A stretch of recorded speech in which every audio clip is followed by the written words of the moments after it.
Halo Velas, ketemu lagi dengan saya di acara Haryanto Berbicara Channel.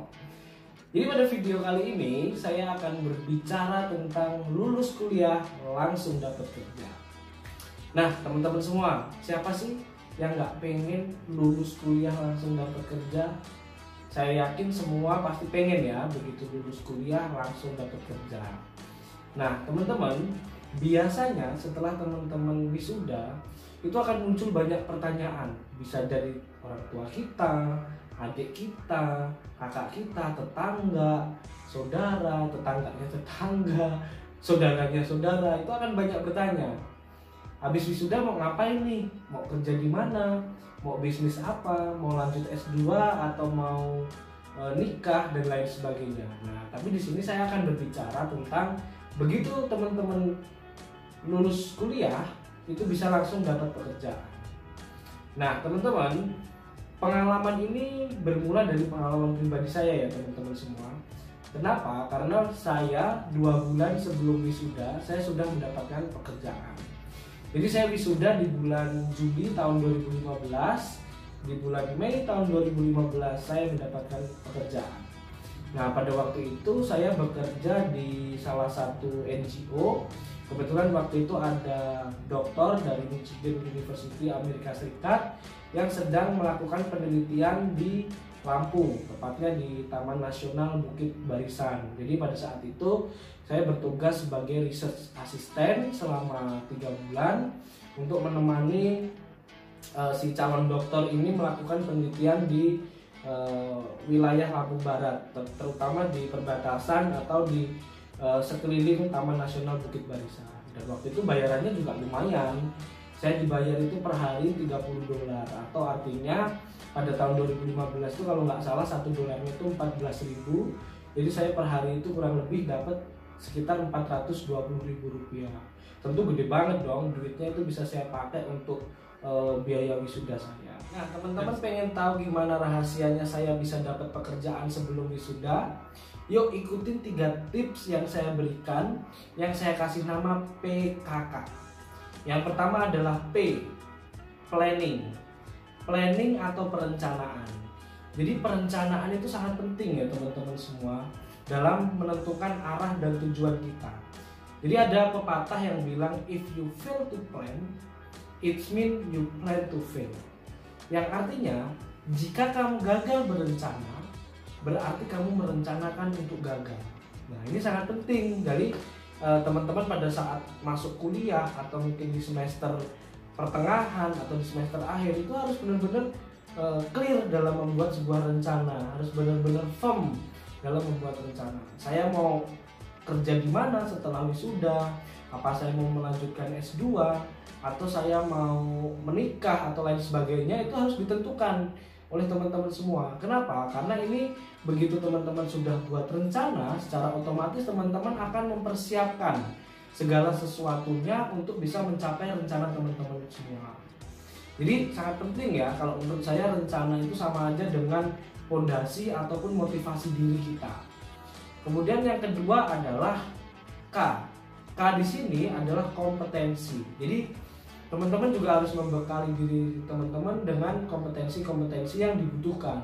Jadi kompetensi di sini saya bagi menjadi 2 ya. Yang pertama adalah kompetensi akademik dan yang kedua adalah kompetensi non akademik. Kompetensi akademik tentunya itu sangat banyak. Mungkin teman-teman juga bisa dipersiapkan mulai dari IPK yang ingin dicapai itu berapa. Jadi ada banyak orang juga bilang IPK nggak penting dan lain sebagainya. Tapi pada umumnya kalau teman-teman ingin mendaftar kerja itu persyaratan IPK itu masih diperlukan. Jadi misalnya untuk mendaftar di perusahaan A, IPK minimal yang dibutuhkan misalnya 2,75 atau 3,00, itu masih ada standar yang diperlukan. Jadi kompetensi ini harus teman-teman penuhi. Teman-teman harus observasi berapa sih rata-rata standar IPK yang diperlukan kalau kita pengen melamar menjadi pegawai swasta, menjadi PNS ataupun menjadi pegawai BUMN.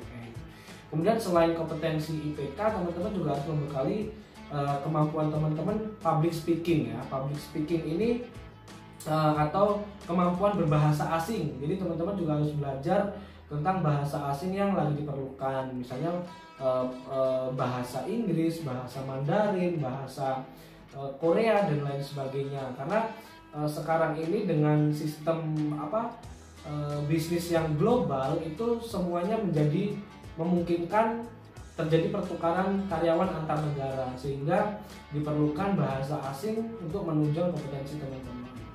Nah, kemudian yang kompetensi non akademik itu biasanya berupa leadership, berupa pengalaman organisasi dan lain sebagainya, itu juga menjadi sangat penting.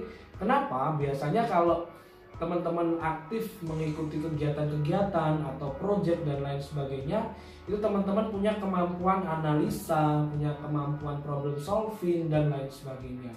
Sehingga ini yang harus teman-teman penuhi, kompetensi ini yang harus teman-teman penuhi agar begitu teman-teman melamar pekerjaan itu requirement-nya memenuhi yang dibutuhkan oleh si perusahaan tersebut.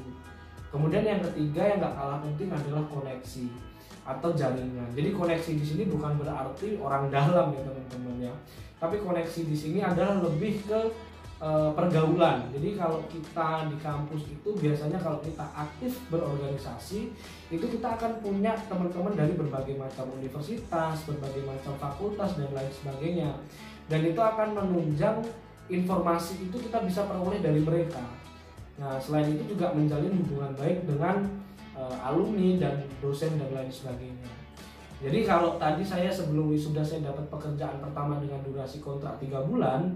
Jadi setelah kontrak itu habis di tanggal 5 September tahun 9 September 2015 saya mendapatkan pekerjaan pertama saya yang secara permanen. Dan informasi itu saya peroleh melalui dosen saya. Jadi pada saat itu adalah dosen tersebut adalah dosen pembimbing saya. Jadi setelah saya kompre pada waktu itu saya diinformasikan bahwasanya ada perusahaan peternakan itu yang membutuhkan seorang karyawan, dan saya waktu itu disarankan untuk mendaftar di perusahaan tersebut, sehingga informasi itu pun saya peroleh dari dosen saya, bukan dari internet dan lain sebagainya. Sehingga koneksi itu sangat penting ya teman-teman, karena itu tidak menutup kemungkinan teman-teman semua akan mendapatkan informasi dan lain sebagainya. Nah, kurang lebih itu teman-teman semua tips yang bisa saya berikan agar teman-teman begitu lulus kuliah langsung dapat pekerjaan.